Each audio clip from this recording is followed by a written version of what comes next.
What's going down, y'all? Welcome to another video. In today's video, we are going to attempt to do Anthony Davis's haircut. Now, I say we're going to attempt to do his haircut because Anthony Davis has crazy ass Jimmy Butler, Derrick Rose type hair where it's a crazy afro, but it's like curls at the same time. I don't have any clients like that, so the best I can do for Anthony Davis haircut is short curls with the same part that he gets in the front. One more thing I did want to talk about before we do get in this haircut is my client's skin is going to appear to be very ashy. So when I line him up with the trimmers, his skin is going to turn very white and it's going to look like he's very ashy. And that's nothing to be discouraged about. It's nothing to go to the comment section saying, oh, this nigga's skin's ashy, he dirty, when it's totally the opposite. When someone washes their hair really clean before they get the haircut, it leaves the skin very dry and very clean. And for us barbers, if you are an experienced barber, my client's hair is going to be like A1 for you guys. And what I mean by that is it's so crispy when you cut somebody with clean hair. There's no oils, there's no dirt, there's no nothing. It's just hair, skin, dry skin, and clippers. So yeah, all I wanted to let you guys know is I don't have a client with crazy Anthony Davis hair. The best I can do is what you guys see, and his skin is very clean. So that ash line that you guys see, I actually condone that. So yeah, let's get into the video.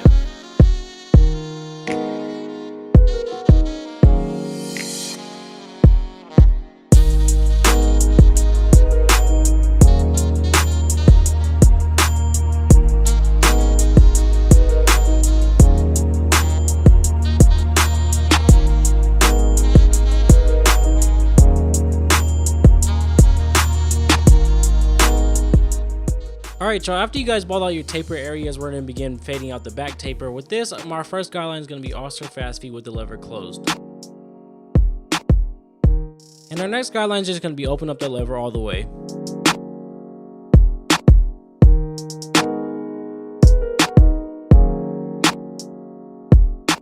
And to fade out that dark line we just created in between those two layers, all you have to do is put the lever halfway in the middle. If halfway in the middle doesn't work, feel free to open and close the lever, play with it a little bit just to flick out that dark line in between the two layers.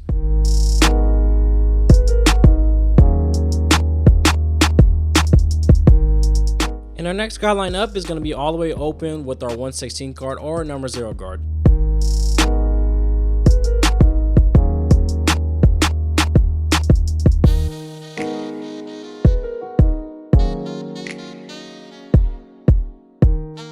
And to knock that line out in between all the way open with our 1/16 guard back down to all the way open with no guard, we're going to go with the 1/16 guard closed.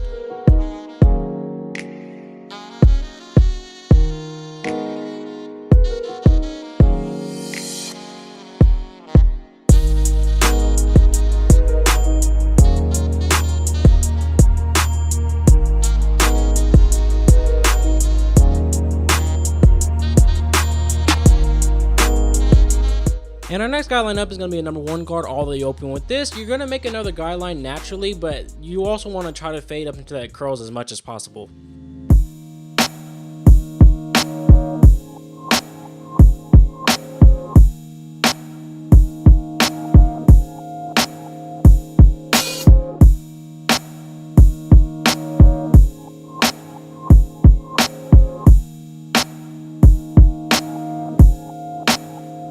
And to fade out the top of his taper up into his curls, we're going to go with the opening closing of the number 2. If your client has longer hair than mine does, you might have to use a number 3 or a number 4. But whatever you use, I want you guys to stress the flicking out motion. As you guys see here, I'm trying to exaggerate the motion just to show how important it is. Because if you don't flick out, you're going to make another guideline. You're going to bring that taper up higher, and it's just really going to mess up the back of his taper.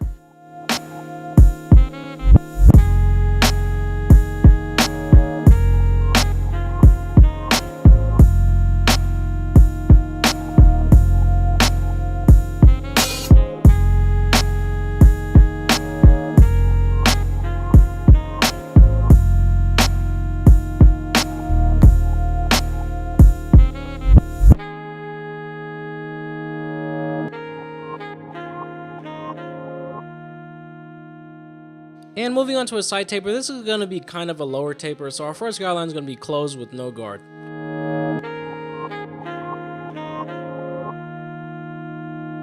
And our next guideline on top of that is just going to be open up that lever with no guard. And with this side taper, I'm not going to fast forward it at all because when I was cutting, as you guys can see right here, I'm cutting so slow. That way you guys catch on to my steps that much easier. And I'm really trying to help you guys out. And if I fast forward every video, you guys are not going to learn anything. So I'm just not going to fast forward this side taper at all. So hopefully you guys are catching on. And right here, I'm going to go with the number 1 guard all the way open.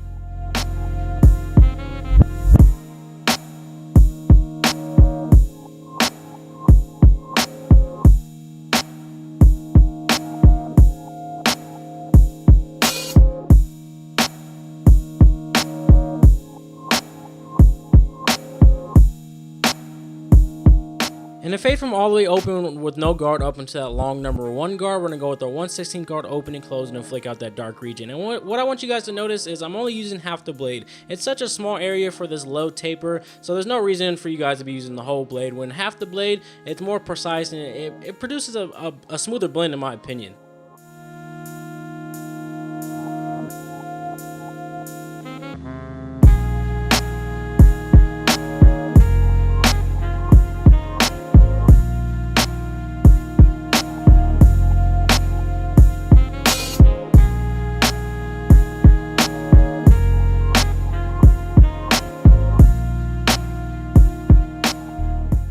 And to fade from that 1 guard open up into his curls, we're going to go with an open and closing of the number 2 guard and flick out. You really want to flick out just like his back taper. You don't want to bring this taper up too high, so just make sure you guys are flicking out.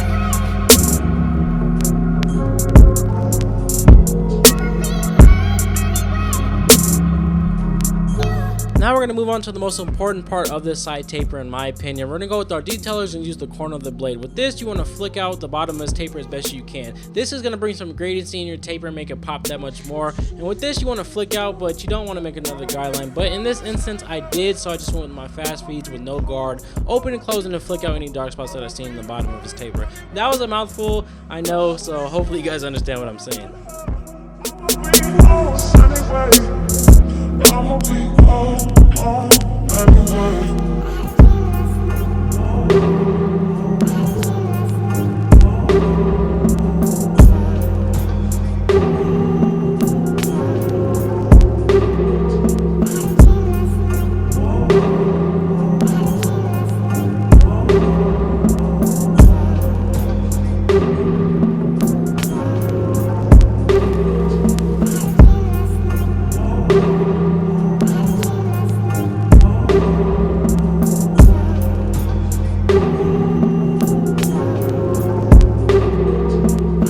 I'm just showing you how to blend out the top of someone's beard, and I know my client doesn't really have a beard, it's not the dopest beard, but you want to make our first guideline with the lever closed and make another guideline with the lever open, basically like you're doing a taper upside down, and then in between those two layers just open and close the lever and flick out. And going downwards, we're going to go with our 1/16 guard with the lever open, and then after this you're going to make another guideline, so you're going to go with the lever closed with that 1/16.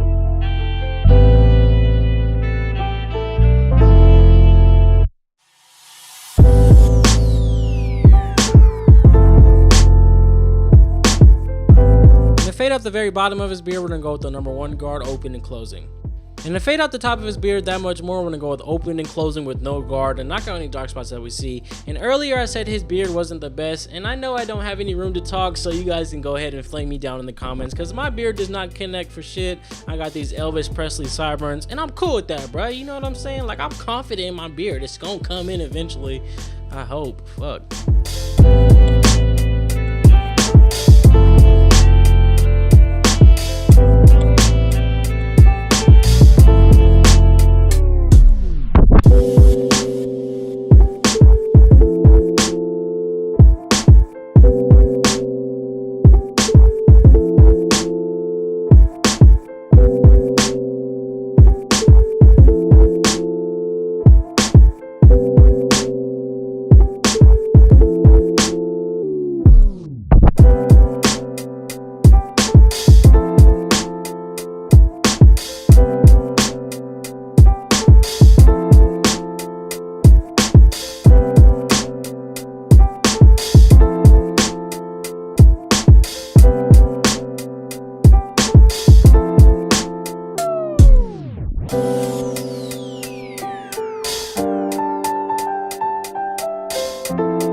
Alright y'all, after you got that lineup looking crispy and straight, we're going to do the Anthony Davis part that he has in the front of his hairline. With this, all you want to do is imagine the line and then do it. So you guys can do this however you want. You can do more curves, you can make it more straight, whatever you guys want to do. All I'm going to say is be gentle. You don't want to make this line too thick, because if you make it too thick, you can't regrow the hair. So start out with the skinny part and then make it as thick as you want. And right here, I flipped the clipper over and scoop out any hair that is hanging over the part. That way the part sticks out more and there's no hair covering it. Like I was saying in the beginning of the video, my client's skin was so clean. As you guys can see, his lineup is looking crispy and I haven't even used a razor yet. So I would suggest that you guys tell your clients to take a shower or wash their face like an hour before they come. That way the lineup is crispy and it really makes his haircut easy to do. You're not fighting with any grease or any dirt. It's just clipper and hair.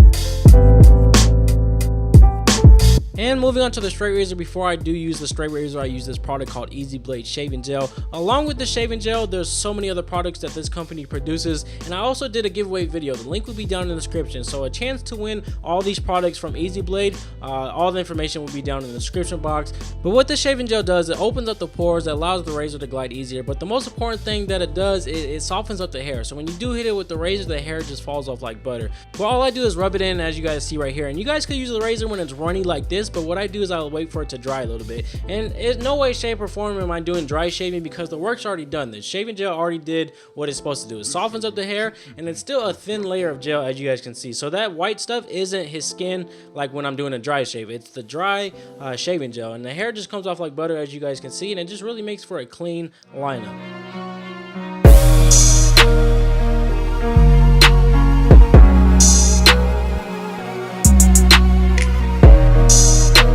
And I don't know about you guys, but there's something so satisfying about hitting a razor on someone's beard lineup. It just comes out so clean, as you guys can see right here. And it might be weird for me to say that, but it's so satisfying to watch, and it's even more satisfying to do.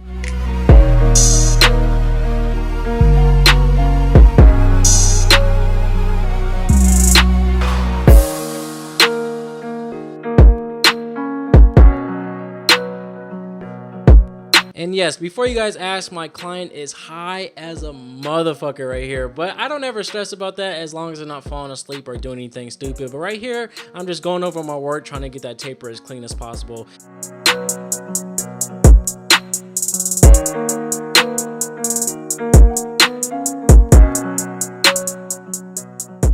Alright y'all, that's going to do it for this video. Hopefully you guys enjoyed this one. I know it's a little bit different, a little bit shorter than Anthony Davis, but this is going to have to do for now. Hopefully you guys did enjoy it. If you did, hit that thumbs up button for me. If you guys are new, smash that subscribe button and be notified whenever I post a video. Drop a comment down below, negative or positive, preferably positive. I'm tired of seeing negative comments all throughout YouTube. I'm on Casey Neistat's videos. How can you post a negative comment on Casey Neistat's video? He's so positive. I don't get it, but anyways, I will see you guys in the next video. Peace.